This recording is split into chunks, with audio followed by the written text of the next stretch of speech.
माझं नाव समीर आहे. कामानिमित्त माझी बदली पुण्याला झाली होती. नवीन शहर असल्यामुळे मी राहण्यासाठी तिथल्या एका शांत भागात असलेल्या जुन्या वाड्याची एक खोली भाड्याने घेतली होती. तो वाडा खूप जुना आणि गूढ होता. तिथं पाऊल ठेवल्या क्षणापासूनच मला वातावरणात एक वेगळीच जादू, एक वेगळीच ओढ जाणवत होती.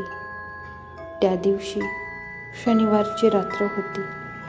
बाहेर धो-धो पाऊस पडत होता आणि विजा चमकत होत्या. रात्रीचे साधारण 2 वाजले असतील. अचानक माझ्या खोलीत मोगऱ्याचा एक अतिशय तीव्र आणि मनमोहक सुवास दरवळू लागला. त्या सुवासाने माझं मन एकदम मोहून गेलं. एवढ्या रात्री हा सुगंध कुठून येतोय हे पाहण्यासाठी मी उठलो आणि खिडकीपाशी गेलो. मी खिडकीच्या काचेबाहेर नजर टाकली आणि माझं हृदय एका क्षणासाठी थांबलं.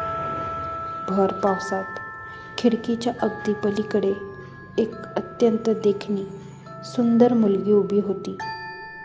तिचे ओले चिंब झालेले मोकळे केस वाऱ्यावर उडत होते आणि तिचे डोळे एका अनाकलनीय निळ्या प्रकाशाने चमकत होते.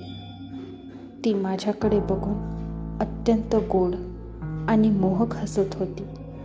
तिला पाहताच माझ्या मनातली भीती कुठच्या कुठे पळाली आणि मी तिच्या त्या सौंदर्याकडे फक्त बघतच राहिलो.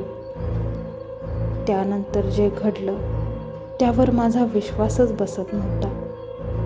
ती खिडकीच्या काचेमधून अगदी हळुवारपणे आत आली.